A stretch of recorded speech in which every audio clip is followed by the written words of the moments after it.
So in 1965, I was in college, and John Lewis and Hosea Williams with Martin Luther King's organization, Southern Christian Leadership Conference, marched across the Edmund Pettus Bridge, and they were attacked by Jim Clark, who was the sheriff in Selma, Alabama, and along with some of his deputies and vigilantes. And a number of people. John Lewis was beat up real bad. And so a number of people began to go down to Selma. And Reverend Reeb went down and went to a restaurant. He was a white pastor. And the Ku Klux Klan beat him, killed him with baseball bats. And so I went down to Selma along with some other students from the University of Illinois, where I was going to school in Champaign. And when we got down there, Reverend Dr. Martin Luther King was there. And Reverend King and Ralph Abernathy and James Bevel and Andrew Young, I caught them. They were walking across the yard not too far from me. And I got up and ran over, and I shook Reverend Dr. Martin Luther King's hand. And then Dr. King, he gave a chapel service and memorial for Reverend Reeb. And he basically said the issue is not who killed Reverend Reeb. The issue is what killed Reverend Reeb. And his point was that many times pastors hide behind the stained glass windows in their churches rather than getting involved in the civil rights movement and risking themselves for what is right. So in 1965, the summer of 1965, I got involved and volunteered to work for Dr. King's organization in Selma, or not, it was actually in Greene County, Alabama, in Utah, Greene County, Alabama. And so I was down there, and what we were doing was taking African Americans. We'd pick them up and take them to the courthouse to get them registered so they could vote. And then there was a big demonstration in Demopolis.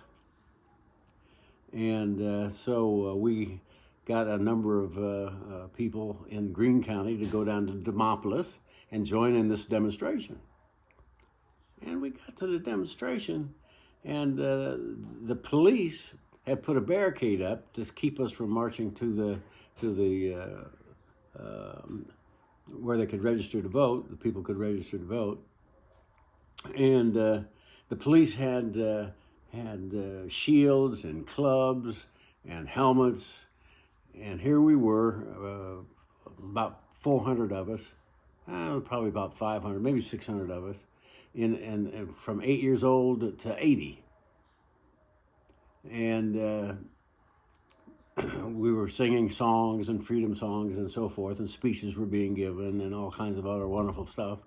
And the policeman came up with a bullhorn right at the barricade where we were at, and he said, "You have 60 seconds to disperse or else." And so we all kneeled down, got on our knees, and began to pray. And we were we would not be moved. We would not be moved. Regardless, we would stay. We would not be moved. And they took down the barricade, and then the police opened up with tear gas. In the exact millisecond that tear gas hit, you couldn't stand it. You couldn't stand it. You had to get away. And so we jumped up and everybody was running.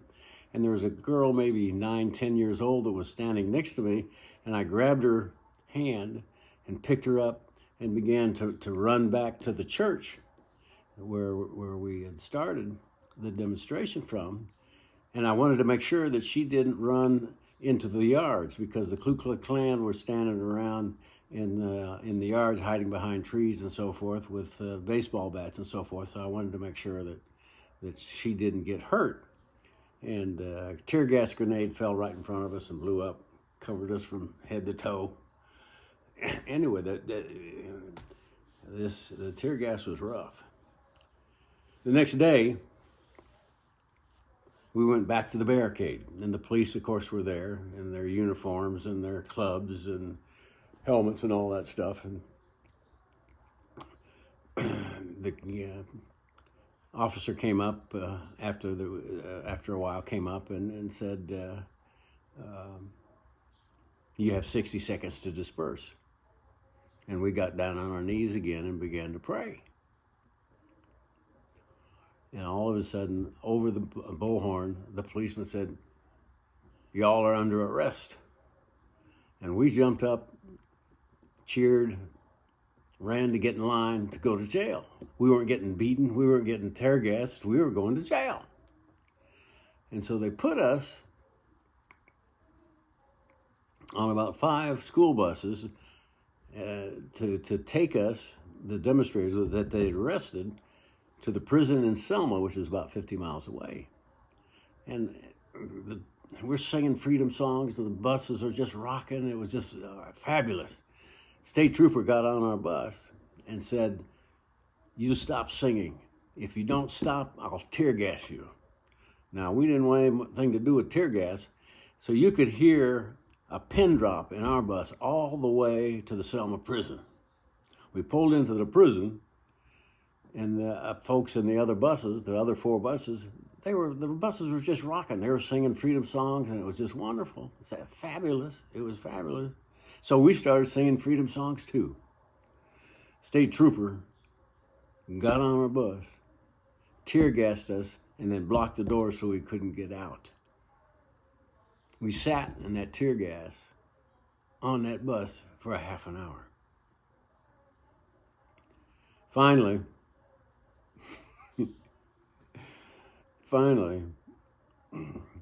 we got processed, and I actually met Jim Clark. He interviewed me, the sheriff, the famous sheriff from Selma, Alabama. Then they put us in this cell. And there were maybe 150 of us in a cell that was 20 by 40 foot. There wasn't enough room for all of us to sit down at the same time, let alone lie down or even sit down. So, and we were in the jail from Wednesday until Saturday.